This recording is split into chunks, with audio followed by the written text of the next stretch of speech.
Welcome. Here's a quick guide to mixing and applying your FireHawk Bioherbicide safely and effectively. Before you begin, carefully read the label. Ensure you understand and follow all label directions for appropriate, safe, and effective use.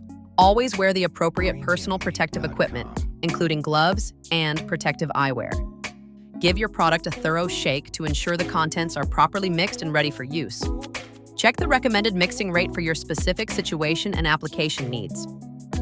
Remove the lids from both your sprayer container and the FireHawk bottle. Carefully measure the required amount of concentrate using a measuring jug. Fill your sprayer container with half the required amount of water. Then slowly pour the measured FireHawk concentrate into the sprayer container. Once the concentrate is added, top up the sprayer container with the remaining amount of water, bringing it to the correct total volume.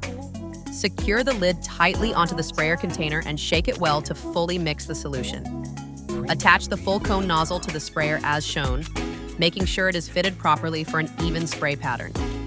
Now you're ready to apply. Spray directly onto the weeds, ensuring thorough coverage for maximum absorption and effectiveness.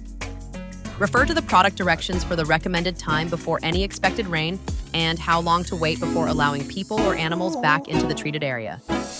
Thank you for choosing FireHawk Bioherbicide.